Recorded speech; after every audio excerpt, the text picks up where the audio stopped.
Hey, hello, everybody. How's everybody doing today? I hope everybody is doing fantastic today. Good to see everybody for this last go round for Math 102. Hopefully, everybody is absolutely fantastic this evening. Yeah, we're in evening time already. It's getting there, folks. Getting there to be winter. I know. Nobody likes that word, but it is what it is.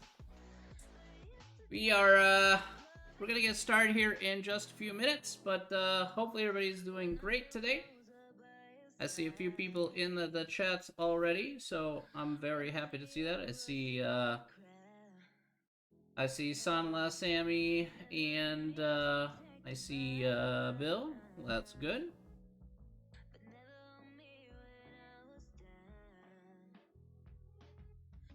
So hopefully all of you are doing very well today.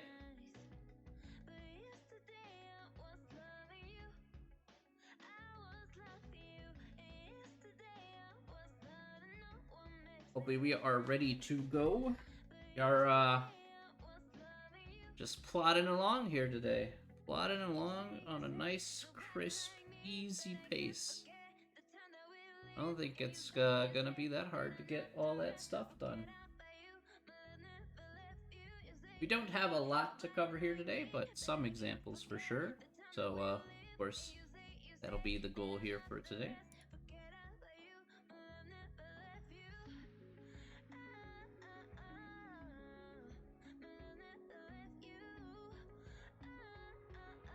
Okay.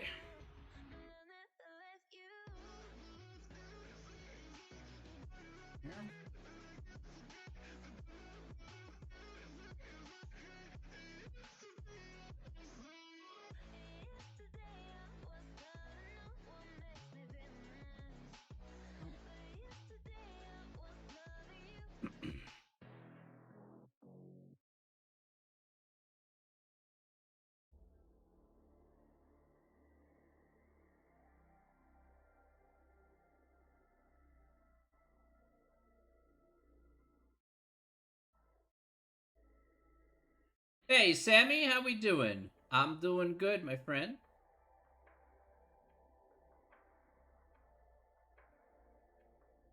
How am I doing? I'm doing fantastic. Fantastic.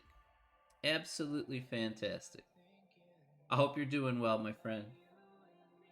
I hope you're ready for another nice short day of just jam-packed of information. I promise you it won't take long today. I think it took me like, I don't know. How long did it take me today? Maybe like 30, 35 minutes, maybe. So, that's all the first class wanted to do, and I'm like, well, alright then. You do one section, and I think we're alright. So, no problem, my friend. No problem. So I was like, yes, I can go do what I want after this is done. Be like, I'm gonna go off and play video games. I'll be like, okay, man, let's do it.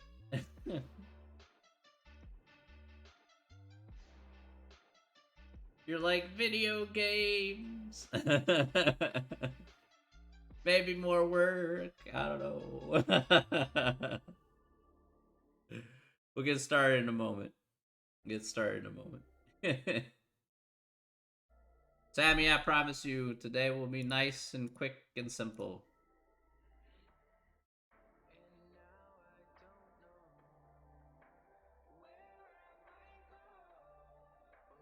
Alright. Yeah, I'll just give it another minute. We'll be good. See if anybody else wants to join us for this last go round.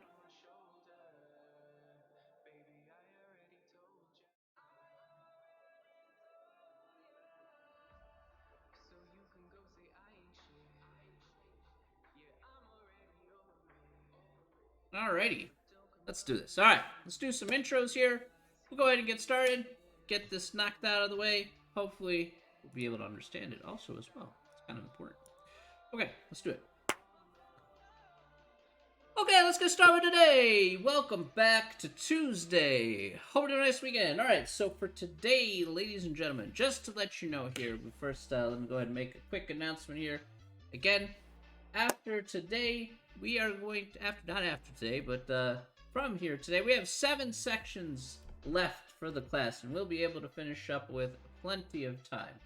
So we're just going to be doing a section a day here for the most part, and today we're going to start with Chapter 10. That's what the goal is here for today.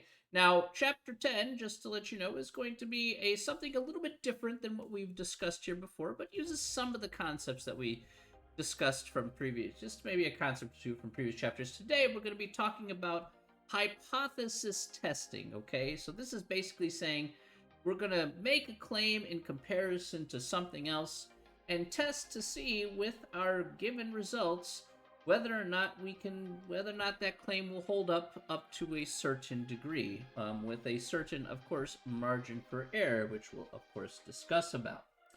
But in order for us to actually to talk about hypothesis testing, Section 10.1 is going to be discussing the fundamentals of hypothesis testing. So we're going to need to start building, how do we do hypothesis testing? We need to build it from the ground up. We need to understand exactly what parts go into the process of hypothesis testing. So that's what we're going to start and do here for this first section. And then for next class, when we actually do hypothesis testing with actual problems, you'll see exactly how this first section will fit in for that part as well. So, excuse me. So basically, it's like saying I'm giving you kind of the first few steps as part of the process here, and kind of getting the definitions out of the way. And then once we do actual problems in the next couple of sections, then you'll see exactly where those kind of fit in. All right, so let's go to the big board here for today. Let's talk about some hypothesis testing. Let's see what we're talking about. Okay, so let's take a good look here at the handout. All right, so we're going to read this off here carefully. Okay, and let's go ahead and see what we're talking about here. So let's look at question number 1. Question 1 says, what is the null hypothesis? So we're going to talk about 2 types of hypotheses here. One, we're going to talk about the null hypothesis, and its counterpart here, the alternate hypothesis. All right, so let's look at question 1 here. What is the null hypothesis? All right, so the notation that we're going to use here throughout this chapter is going to be H0. So H0 here will be the notation for the null hypothesis, or H sub 0, whatever you want to call it. In any case, what is the definition of the null hypothesis? The null hypothesis is the base case or baseline you are testing against. So essentially, it's like you start with the baseline or base case. You say, all right, let's say the whole population mean of, let's say the population proportion of people who like the brand A is 35%. So you could say P here is equal to 0.35 or 35%. Okay, so that would be the baseline that you're testing against, or the base case, essentially. And then you can make a claim based off of that, based off of that baseline that you're working against. And that is where we get to question number 2. Because, of course, we need to define the null hypothesis, but we also need to talk about the alternate hypothesis. Again, the notation here for the alternate hypothesis here will be H1. All right. So what is the alternate hypothesis? The alternate hypothesis is the claim made by the researcher in the question given in comparison to the null hypothesis.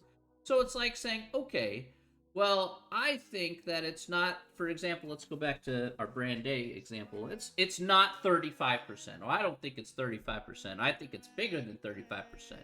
Well, I think it's less than 35% of how many people support brand A, or I think it's different than 35%, whatever the case may be. All right, so in this, again, I put a note here just to be on the safe side here.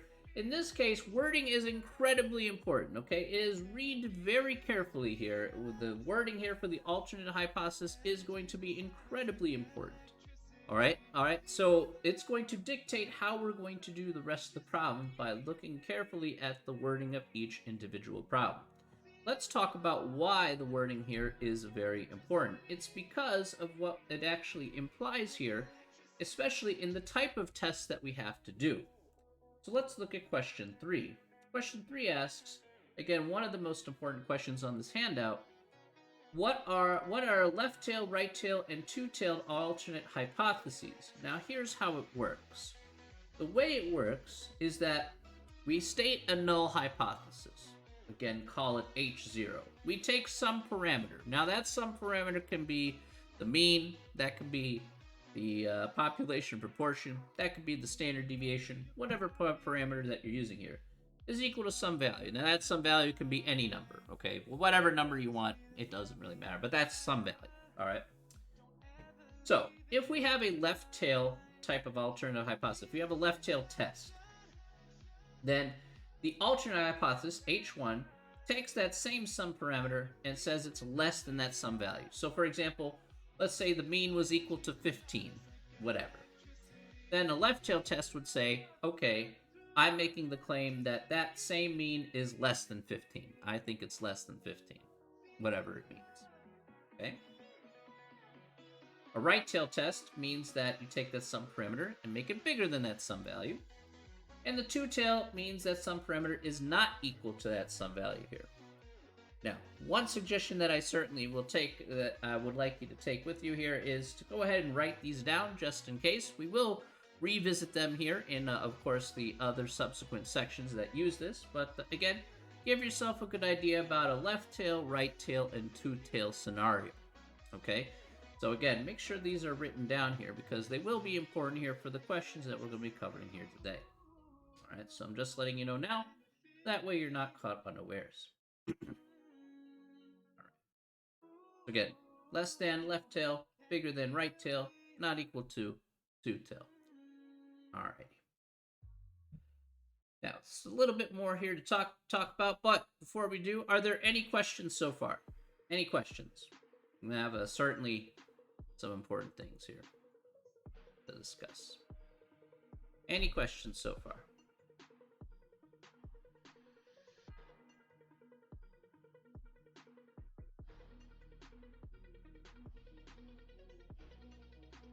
No. Okay. If there are no questions, all right, no questions. All right, everybody's good. Maritza, hello. All right. So, if there are no questions, let's go ahead and talk about what the next part is. Now, the next question here is also just as important on the handout. And that is because typically when we do no questions. All right, Strolly, good to see you again. Typically when we do problems in mathematics, all right, we usually get any number answer. You could have an infinite amount of answers, all right? And that normally would be true. We do like, you take two numbers, you can, add, subtract, multiply, divide. You get an infinite number of answers here given the circumstances. Now, what's nice about these hypothesis testing type of problems, though, is that it works like a true or false type of thing, which means to say that we will only get two possible final answers, two possible conclusions, i.e. final answers, for every single one of these hypothesis testing type of problems. And this is incredibly important to know because that way you're not looking at many different types of situations, you're just looking at two types of situations at the end of the day.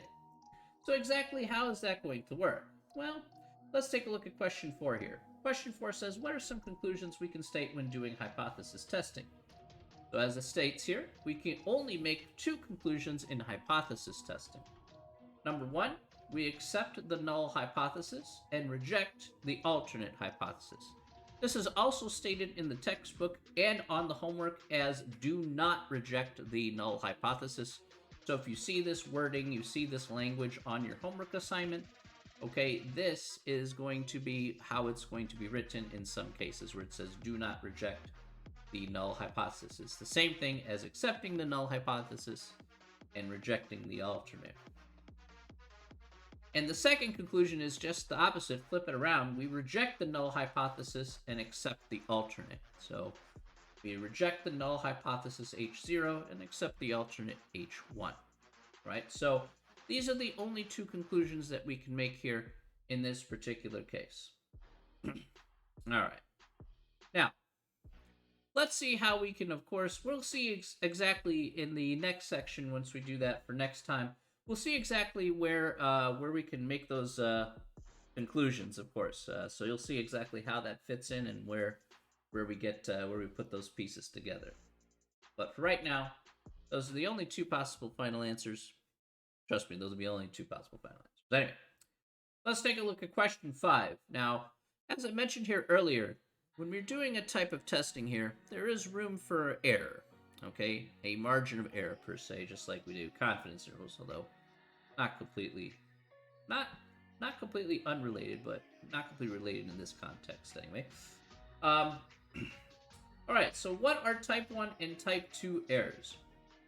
All right, so there are two types of errors that we can get here. The type 1 error is that if the null hypothesis is true in reality, but you rejected it in your hypothesis testing. So let's say you did the process, you looked at your results here, you compared it to the precedent, and you know what? Your hypothesis testing said, oh, your data is pretty good, okay? Maybe your claim is correct. But reality told you, no, the precedent was actually correct. All right, so that can happen, okay? Again, there's a margin of error where that can happen, where maybe your results actually weren't correct. I mean, they weren't corroborated by the testing. All right, they weren't corroborated by reality, even though the testing said so, I should say. All right, now on the flip end, we have the type 2 error, which just says, okay, your alternate hypothesis is true in reality, but you rejected it in your hypothesis testing. So maybe you had the precedent, you had your results, and your results didn't work out through the testing process, but reality says, yeah, actually, your results were actually correct. Okay, that can happen. Okay, again, it's a margin of error. That could happen where because maybe the results turned out the way they did. It is what it is. All right. In any case, we're gonna be using one of these types of errors here, and we're gonna be relating it to what we're gonna be using as part of the process and during this hypothesis testing, and seeing exactly how much leeway we can give ourselves essentially as part of the process. Now, also that can be part of the process, that's completely optional, by the way, is number 6. The number 6 says, what is a critical value? A critical value will be used in comparison to determining a conclusion in some hypothesis testing. So to get one of our two conclusions that we just discussed here from before, you can use a critical value of which to help yourself in order to get to that particular conclusion. Now, for what we're going to be doing here in the next two sections, we're going to be using our calculator here in order to solve, for the most part, to get to our conclusions here and make the proper comparisons. And I will certainly talk about it here. But if the critical value is necessary as part of the process, again, I will go over it where it's necessary. Again, depending on the section, I don't know if we're going to be working with that necessarily. But again, if it does, at least you know that I've kind of stated it here. They do talk about critical values here a little bit, but not a whole ton. So just pointing that out there. There's, again, two methods that you can do for hypothesis testing. There's the critical value method and the p-value method. We're going to focus on the p-value method, which uses our calculator to help ourselves out. So we'll talk about that once we get to the next section there in that case. All right. Finally, we need to tie a couple things together, tie one thing together here, I should say. Let's look at number 7. What is a significance level? All right, so the notation here for a significance level is alpha. Okay, here we have alpha. So what is alpha here? What's the level of significance? The level of significance here is the probability of making a type 1 error. Again, a type 1 error being saying, oh, no, the null hypothesis is true in reality, but you rejected it in the hypothesis testing. So this is your margin of error here. Now, we always want to compare to the null hypothesis because we're comparing our results to the actual precedent, the baseline here. So that's why we typically want to use the type 1 error here, and alpha will allow us to do so here. Now, common levels of significance here.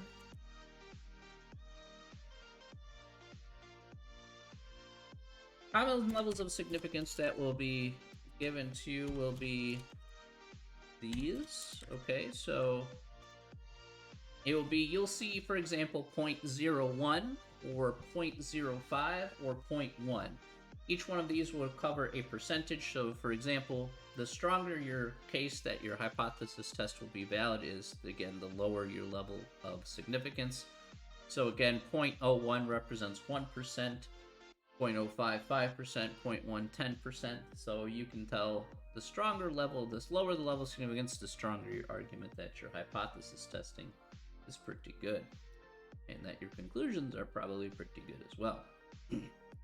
Okay, now, one thing that you don't have to do is you don't have to find the level of significance. These will be given to you in every question for hypothesis testing.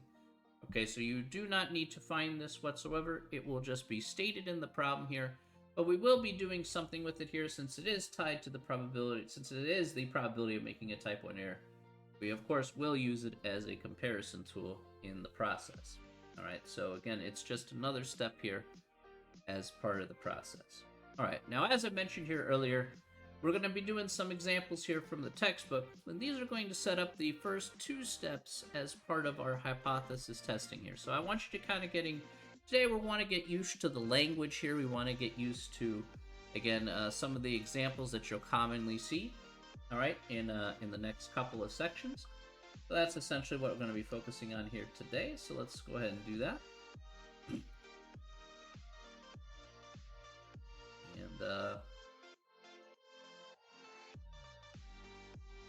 go ahead and take a look at that.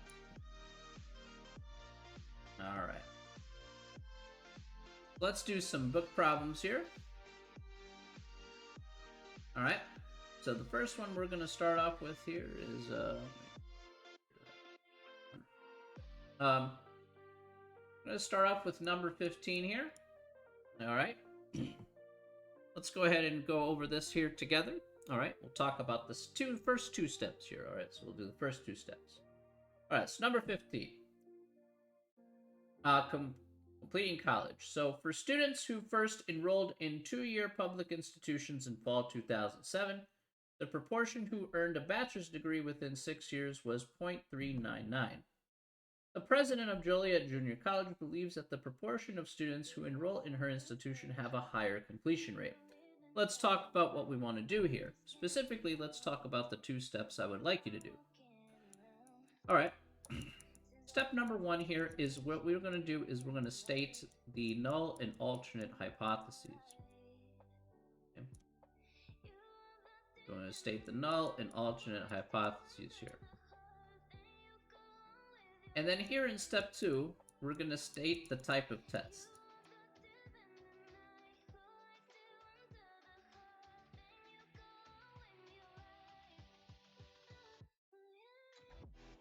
Okay, so the type of test I'm referring to here is left, right, and two-tail.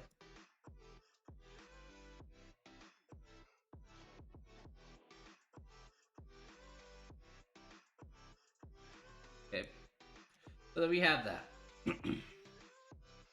Alrighty.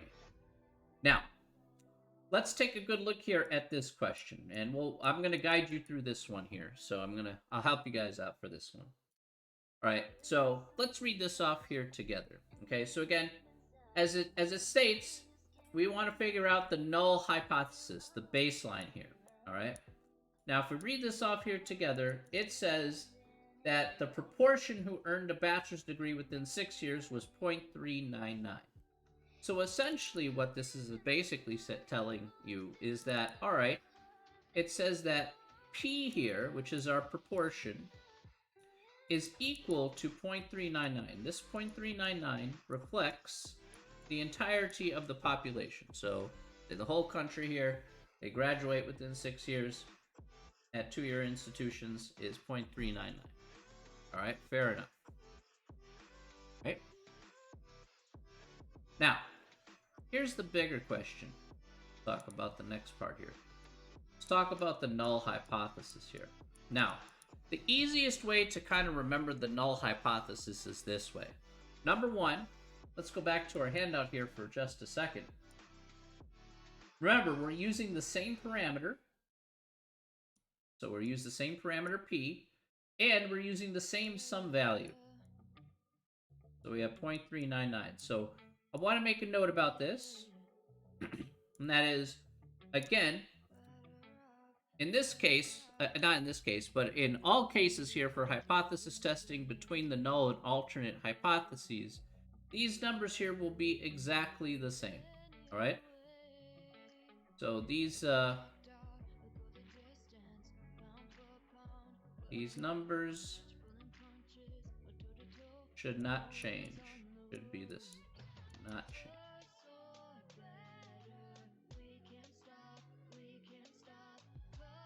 So I should have the same number up here as I would down here. Alright, if I don't have, so they should be the same. Alright, so I just want to point that out here. That shouldn't change, it should be exactly the same. Alright, so I should have the same letter, same number. Fine. The real question is I'm going to have less than, bigger than, or not equal to. So I'm going to have less than, bigger than, or not equal. Which one of the three am I going to have here? Am I going to have less than, bigger than, or not equal to? Let's go back to the book here. I'm going to have less than, bigger than, or not equal to. Which one of the three do you think that's going to be?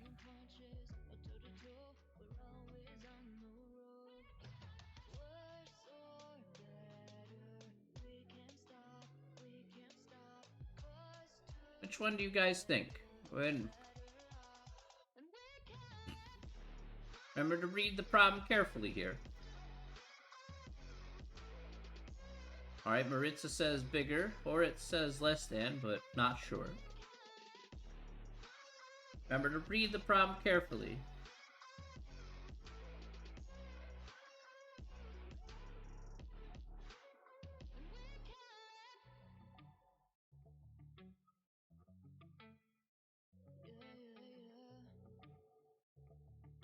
Do you guys think it's bigger than? Do you think it's less than? Which one? What's the giveaway here? Let's take a look. Alright. So the big giveaway here, less than. Let's, alright, let's read this carefully. And like I said, you gotta be careful about the wording here. So it says here, the president of the college believes that the proportion of students has a higher completion rate. So, in this case here, the president of the college believes that the proportion of the students has a higher completion rate. So in this case here, we want to put bigger than in this case. So in this case, not less than, but bigger than, because of the wording here. The claim made by the president says it's a higher completion rate. This is where we need to be very careful about the wording. You gotta read it very carefully here.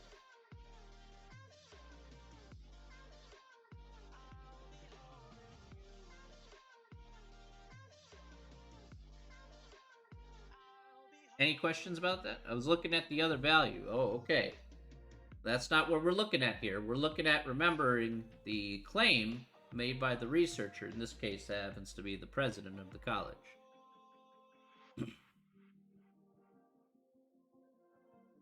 Okay, well, what type of test do we have here? So we made a claim. The made a claim says they think it's bigger than 0.399. Fair enough. All right. What kind of test do we have here? Do we have a left tail test, a right tail test, or a two tail test? We have a left tail, right tail, or two tail. Which one of the three do we have? Left, right, or two tail? Go ahead and type your answer there. Okay. Very good. That is correct. So this is a right tail test.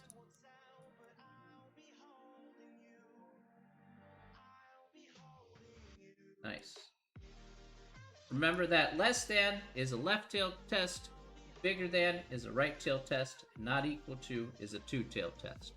So again, if you make sure you have that written down so you can reference that back for these hypothesis testing type of problems. Less than left, bigger than right, not equal to two tail. All right. Okay, very good. Any questions so far about that? Any questions? We're going to look at some more examples here, but...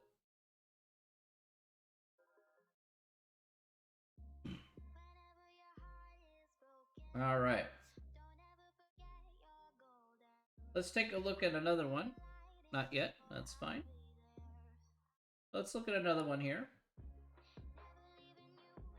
Let's look at 21. Okay. So let's look at some cell phone service. All right. So according to the CTIA, the Wireless Association, the mean monthly revenue per cell phone was $48.79 in 2014. The researcher suspects the mean monthly revenue per cell phone is different today.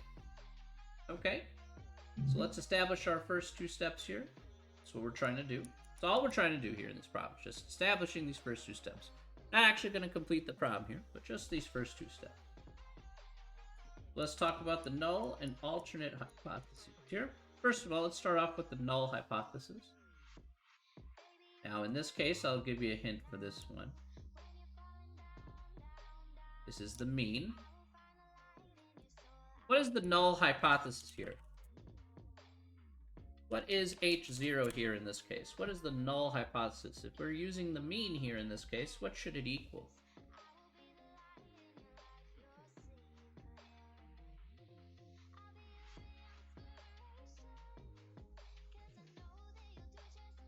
All right, 48.79, okay.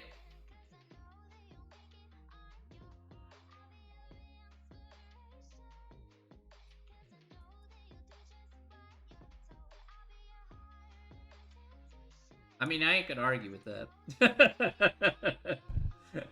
If that's how you feel about your ex-wife, what am I gonna say? I don't know her, but if that's what you think, by all means.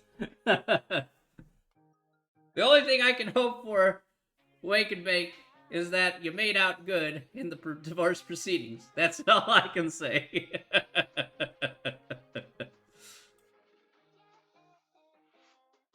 I hope you made it out well. That's it. No kids with her, all good. What about the money, my friend? What about the money? It all comes down to assets. If things didn't work out, sometimes it's all about, you know, who got what. Well, I mean, even if the marriage was less than a couple years, still, I guess that isn't too bad.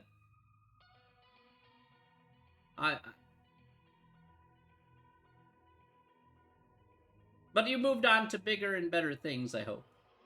Ooh, wow, nicely done. That things ain't cheap. Did you keep it, or did you try and get money from the engagement ring?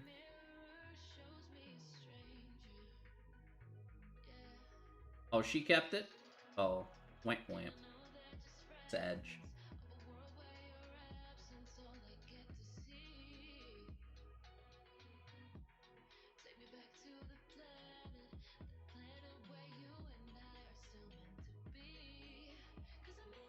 Sag. Well, I'm glad you moved on to bigger and better things, though. Glad that portion of your life is over. And, you know what? You got out pretty good for California, that's fair. But, you know what? Sometimes things don't work out. And sometimes, you know what? You got better things on the horizon. There's always a silver lining at the end of the day, even if it doesn't work out first that go around. Can you fight to get that back? Actually, that's a good question. I guess the question is for Wake and Bake is like, you know, engagement is legally theirs once you get married. Oh, okay. That's how it works in California. You know, there's not much you can say about that. I don't know. It might differ from state to state, unless that's a federal thing. So.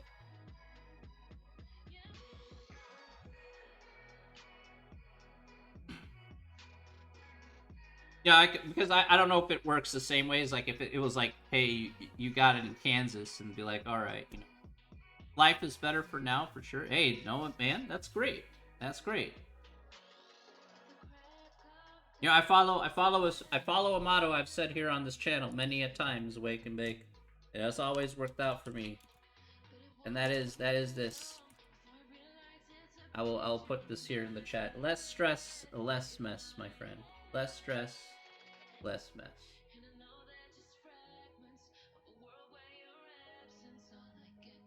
It works out pretty well. I said, if that thing's giving you too much stress, you don't need that kind of drama in your life. Then you just say, okay, I'm done. I like, to be honest, that's what I've done a lot of my life. Like, I don't want to deal with your drama. If somebody's gonna bring in the drama, I'm like, I don't want this. It's not what I do. So just be down to earth. Just talk calmly through. Sometimes you have a right to be upset. Yeah, everybody has a right to be upset in certain situations, but you know what? When you're stressed out, it's too bad when your kids that stress you out. Kids are always going to stress you out, 100%. But you love your kids, right? So, I mean, that's what matters. If it's your kids and you love your kids, then you're willing to accept that stress into your life. Because they are there are things that you brought into this world, and that are things that you love. But for other things, let me tell you, you don't need the extra drama. Live the life you want to without all the extra fluff.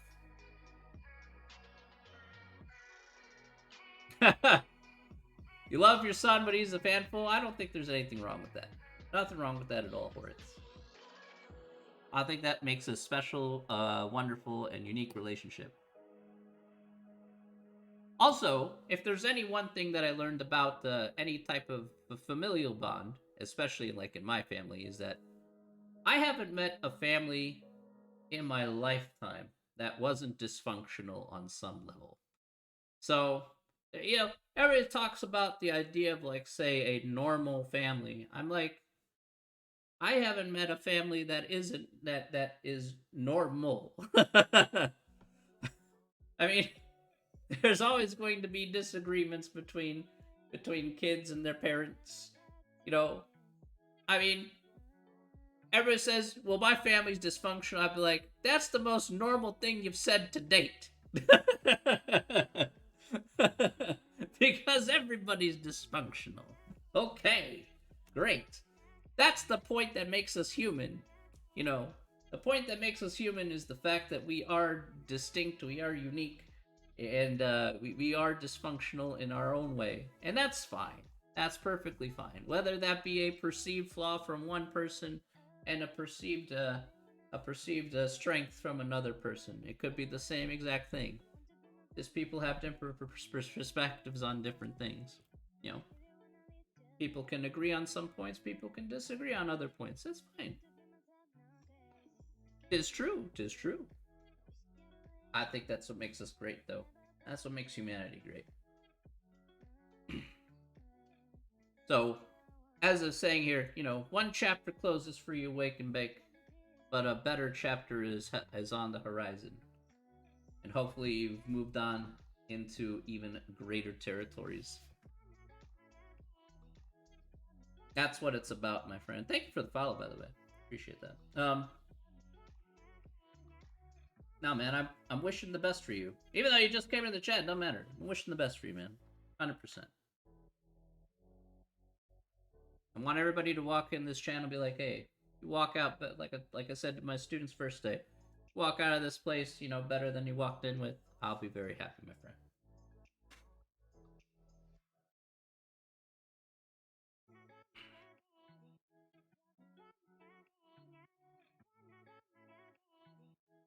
There'll be other chances, other tries, other possible women that you could be with. And I hope, I wish you nothing but success, my friend. All right. I gotta do this alternate hypothesis. Right, alternate hypothesis. Yes, alternate hypothesis. All right, let's do the alternate hypothesis, ladies and gentlemen. That was such a good comment. I couldn't say no to that. All right. Too bad single-family houses aren't still 240. You mean like the price is like $245,000? I mean, single-family homes are pretty expensive. If there's anything that always kills you with the...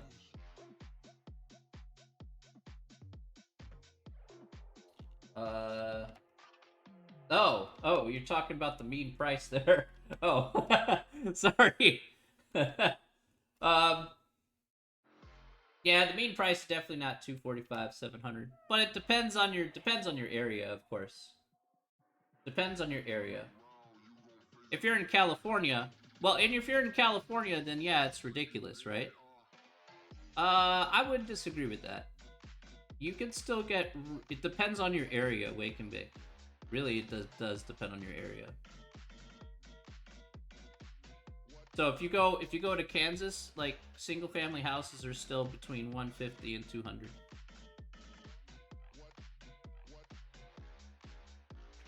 So I mean, you go out. Yeah, dude. You live in the California is the most overpriced state in the country. Okay, let's not even compared to New York City. My father, he lives in San Francisco. He lives in the San Ramon. He lives in the burbs of San Francisco. And I could tell you everything is just so overpriced in San Francisco. And in just that area, even alone by itself, is just idiotically expensive. Even his house. I'm not gonna disagree with you what you're gonna say here, Wake and Bake. Because my dad's house, he bought it for like $400,000 back in like I want to say like 2011, 2010, 2011, somewhere around there. Now his house is worth like 1.2 million. Okay, it's ridiculous. All right, completely insane. It's tripled the value, and on top of that, it's a townhome. Okay, it's not even a single family home, it's a townhome. All right. Yeah, it's completely unreal. All right. So to compare prices in one point in California and compare it to like the rest of the country is completely unrealistic. What you need to look at though, in reality, if you were to look at monetary value for houses, the slide says nationally. Well, that's the problem with the mean price. I will point this out here. If we talk about the mean price, all right, the mean price unfortunately is not as reliable as the median price. Actually, I've talked about this in this class because the mean price factors in houses that are worth a large sum of money, like $1 million, and that tends to skew the data in a gross kind of way because again, the value of the actual numerical value will just again throw the average off by a significant margin. What you should really look at here, and if you do the research for homes, is the median price of the house.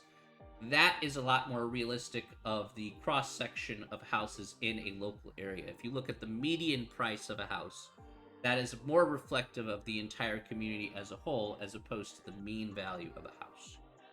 So, um, and you could also take a look at here and say, well, how much money do you need in order to acquire that median value of a house? That's also very important as well. Because remember, money is different depending on the location that you're actually in the country. Remember that when you look at money, you're not looking at the actual numerical value of the dollar.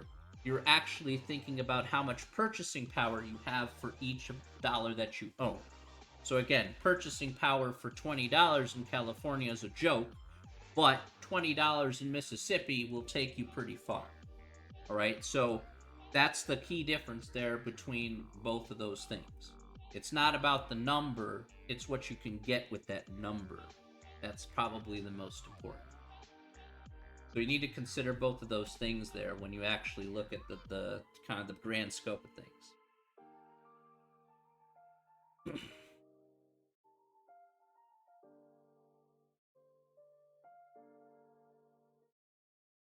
So you could be like, well, I could buy this thing in California, or I could buy this thing in Kansas, and I'll probably get it for a better rate in Kansas than I do it in California. You know, so I'm not going to buy stuff in Portland or Seattle or California. I'm going to buy stuff, I mean, I live in Chicago, so it isn't that cheap around here, obviously. But, if I were to buy something and I had the option to buy something in another state that was cheaper, I'm going to buy it in that state. I could go to Wisconsin and buy cheaper gas, although that would take a while to get. But still, you get the idea. I can go, there's an outlet mall in Wisconsin right over the border, and I could go and get cheaper stuff there than I could, buy in retail. Who's gonna imagine it if it's far? Some people do. Think about what happens. Here, I could put it this way. I knew that before everything kind of went down with the COVID stuff, people in Vancouver would literally drive from Vancouver, go past the border, go into the Seattle area, go hop the border there, buy all their stuff at Sam's Club and Costco, and then bring it back through the border because it's cheaper. People will go that far in order to save money.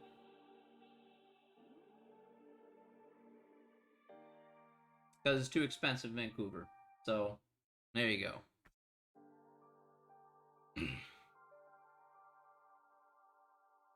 Same deal.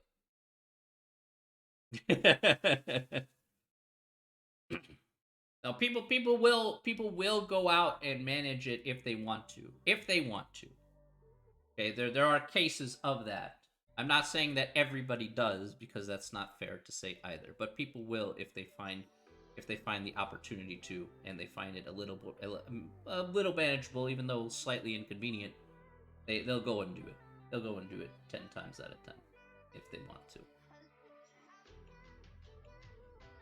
Right. Okay, I need to do this problem here. Let me do this here. All right. So let's look at 21 here. 21. What is the alternate hypothesis? What is the alternate hypothesis here? What do we have?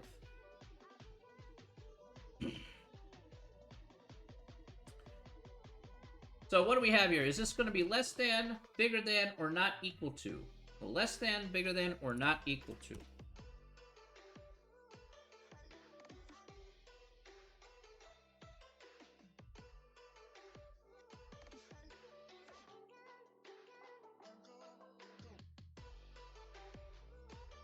Scrolling says not equal to. Okay, what do other people think? They agree with that? Not equal? Okay, Bill says not equal. Alright, Horitz also says not equal. Alright, not equal, good. Alright, all your answers here are correct. The answer is indeed not equal. Wake Bake says not equal, there you go. I appreciate that. That's true. Now again, the way we can all determine that it indeed is not equal is we take a look here. We say the mean monthly revenue. The researcher suspects the mean monthly revenue is different today. So because it says it's different, it says it's not equal to. Okay, so by logic, so again, different meaning not equal to based on the standard that we have here. Hey man, I'm happy you're participating.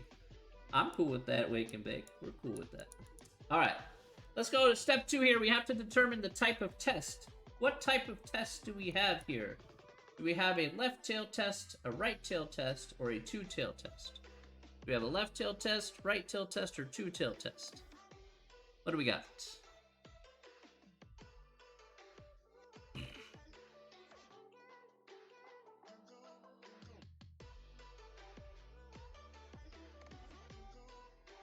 All right, so we do have indeed a two-tail test. Very nice. All right.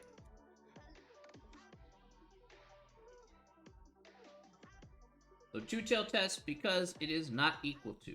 Perfect. All right, so we set up our first 2 steps, and then we would do the hypothesis testing. Like I said, we'll see that for the next class there. But again, at least we're able to set that up. Perfect. All right, any questions so far? We're going to do just one more example here, guys.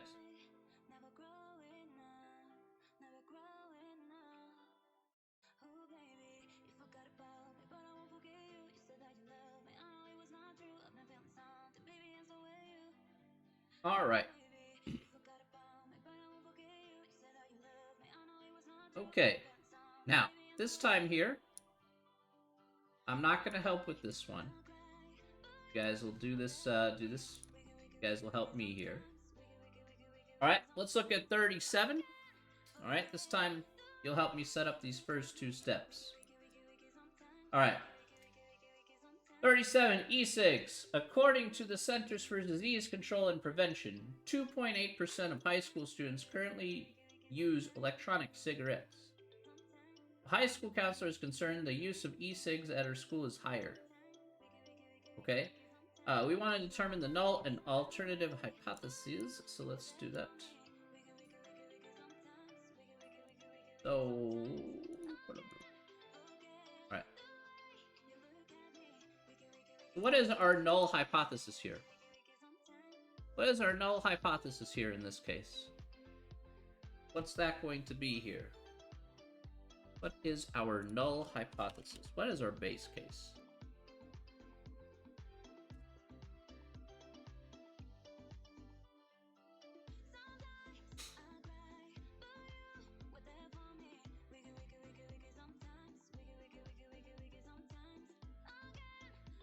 All right, so I agree with the 0.028. I agree with that, 100%. All right, but what's equal to 0.028? What parameter are we going to use?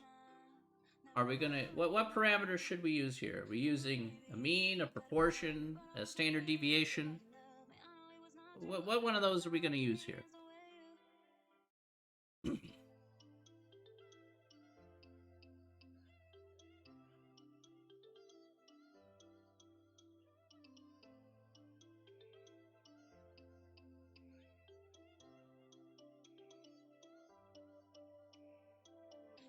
Should we use... All right, Maritza says P. All right, that's correct. All right, P for proportion here. I agree, that is correct. Remember, this is a proportion here of, in this case, high school students who use e-cigs. All right. Yep, for proportion is absolutely right. All right, absolutely spot on. All right, nice job. So far, so good. Okay. Now, let's go to the alternate hypothesis here. What is the alternate hypothesis? What's that going to be according to the problem here for 37?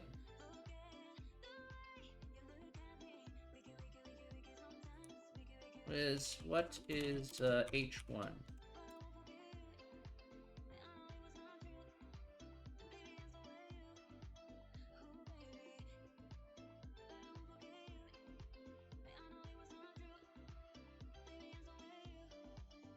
Higher? Well, give me a statement there, Horitz. I'm not gonna disagree with you, but I want like the full thingity-thing right here. There are lots of ways to get higher, I'm sure. But I need a statement that reflects that.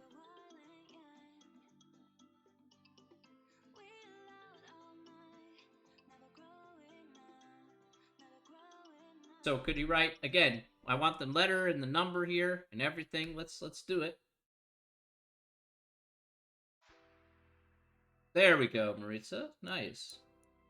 P is bigger than, there you go, Horitz. Very good. 0.028. So P is bigger than 0.028. Correct.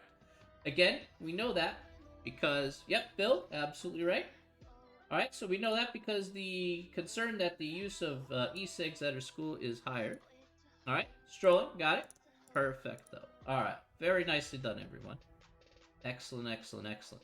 All right, so what type of test do we have here in this case?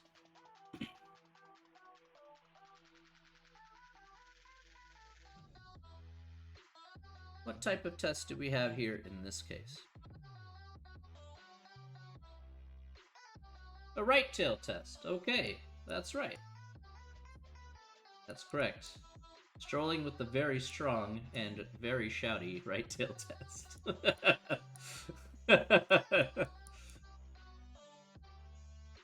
All right, very good. All right, great job, everybody. Now we have a good idea about how we're going to set up these types of hypothesis testing, all right, moving forward.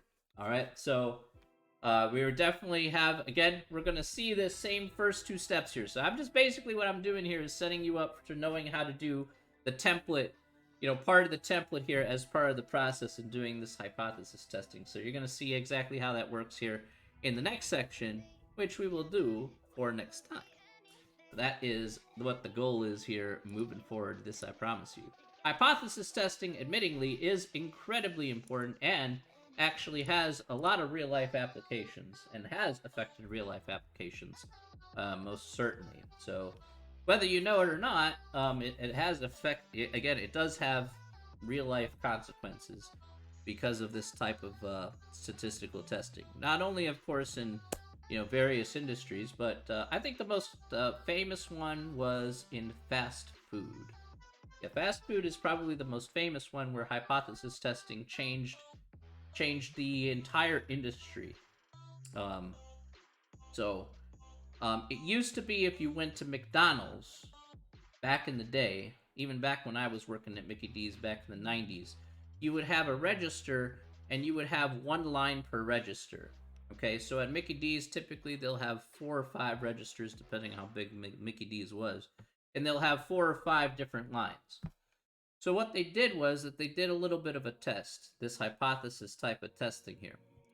They took the times of how long it would take for people to get food if you had 4 separate lines and 4 separate registers, compared to having 4 registers and 1 line. All right, so that's essentially what they took. They took the times, they compared the times between each of them and said, is there a significant difference of a reduction of time from people ordering and getting their food at a Mickey D's, all right, with the 1 line, 4 register approach compared to 4 registers and 4 lines? And they found out that 4 lines was incredibly inefficient, like very, very inefficient. And they found out that the amount of time that you saved with the 1 line system, the standard deviation was significant enough that they made the change in, as you see there, every single restaurant in the entire world. So you no longer have 4 registers and 4 lines. Now you have 1 line and you have 4 registers. And that's basically how they redid every McDonald's in the entire world. It was just based off of a study just like that.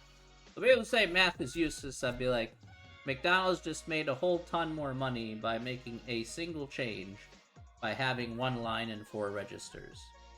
That's why you get what you get at a fast food place when you walk in. You will make more money if you go ahead and have the 1 line. 100%. You may not like it, but it works out a lot faster in the end. You get your food faster, your food gets faster, you make more money. You make more money, well, you know what happens after that. That's how you make the cash, folks. There you go. Mwahaha. But yeah, it's used all the time. Alright. Any questions? Any questions, anybody? Any questions from section 10.1?